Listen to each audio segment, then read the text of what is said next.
I went from 225 pounds to 140 pounds over the course of 8 months because I was literally shitting blood 10 times a day. Yeah, buddy. Lightweight, baby! What's up, guys? I'm Josh and I lift things, and I'm here to talk about genetics. What is good or bad? Too long didn't watch, your genetics probably aren't holding you back, and even if they are, you can always get bigger and stronger. First off, I just want to say, if you were born with the ability to walk, you're already better off than a lot of people. You want to sit there and complain about your genetics being poor because your calves won't grow, but guess what? You weren't born with cancer, your legs work, and you weren't born with some other terminal illness. With all due respect, yourself. Walk into a children's hospital and try to tell those kids that you don't have great genetics. It will seriously humble you and you'll walk away with some better perspective. Not only are your genetics probably fine, just think about how really lucky you are. If you're watching this, you were probably born into a more developed country. You have access to electricity, the internet, the gym. You probably have access to transportation and good food. You have clean water. You have a place to sleep at night. You have parents that hopefully support you. You are so insanely lucky compared to 99% of the entire human population throughout its entirety. And if that doesn't motivate you to train,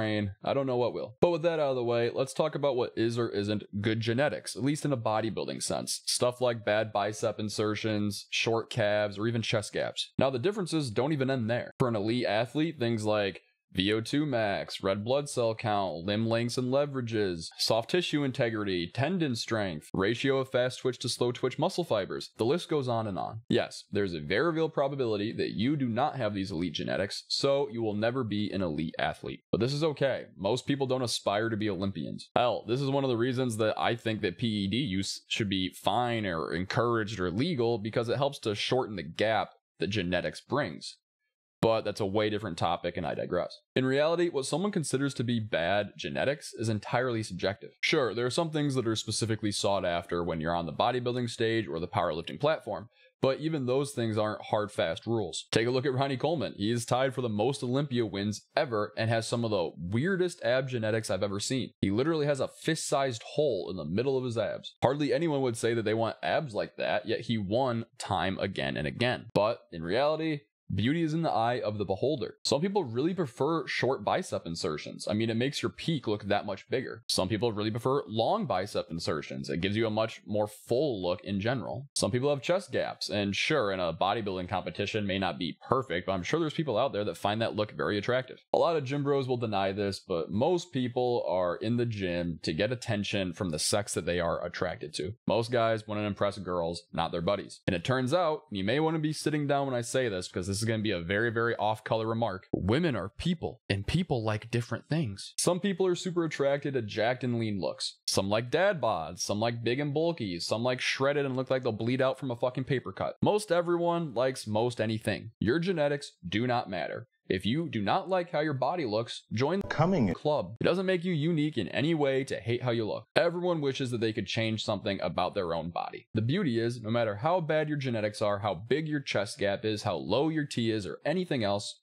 you can always get stronger and you can always get bigger. Will you look the same as your favorite physique model? No, definitely not. Will you get as strong as your buddy?